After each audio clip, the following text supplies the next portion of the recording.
Tech Cocktail Conversations, candid insights from startup founders, entrepreneurs, and thought leaders from around the globe. My name is Cangialosi. I'm the co-founder of Betamore, an 8,000 square foot urban campus for entrepreneurship in Baltimore, and I'm also the managing member of the Baltimore Angels. Over the last 5 years, it's really been one of the biggest shifts that really has been on the data analytics and integration side with email. I mean, email is an essential part of the entire marketing ecosystem now. It's still one of the most important drivers of ROI, and it complements. A lot of people thought social or mobile was going to take email out. Like, sure, you see trends of younger generations using those mediums and more, but when it comes to tried and true business, in terms of generating a response, email still drives. But what we're seeing now is email is integrated into social campaigns, it's integrated into mobile campaigns, so it's still sort of, I like to call it the workhorse of online marketing. Well, there's a lot of different layers of the online marketing sort of ecosystem, everything from the technology side to the strategy side. I think it's going to evolve in a couple different ways. Online advertising and targeting is going to probably continue to become under some scrutiny. I'm not sure how long the cookie is going to live. And when that happens, there's going to be other different ways to target and focus on particular audience segments based on really what they've done. So an example of that is a company, full disclosure, I'm an investor in, called RewindMe. It takes your Foursquare history, or everything from Facebook history, anywhere you've actually checked in and left a digital breadcrumb, if you will.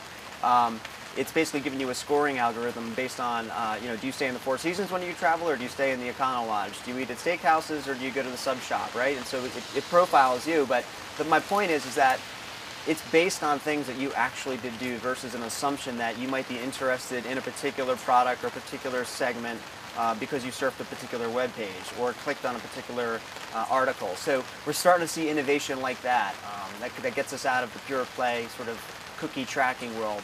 And the other things you're going to see a lot more innovation around mobile. You're going to see a lot more innovation with social. Where that's going to go, I'm not sure, but those things aren't going anywhere. It's still very nascent. Yeah, so, obviously content, right, has got to be king. That's such an old saying, but it's really never more relevant than it is today, especially with now. So basically, the whole barrier to entry with media and being able to get a message out globally from a syndication standpoint has gone down to basically zero. Anybody with a microphone and an internet connection can record something both in video format or an audio format and syndicate it around. I'm pretty familiar with podcasting because I was an early adopter of it, and actually wrote a book on it called the Business Podcasting Book. And it's just one of these things where it's now just considered media, right? It's not.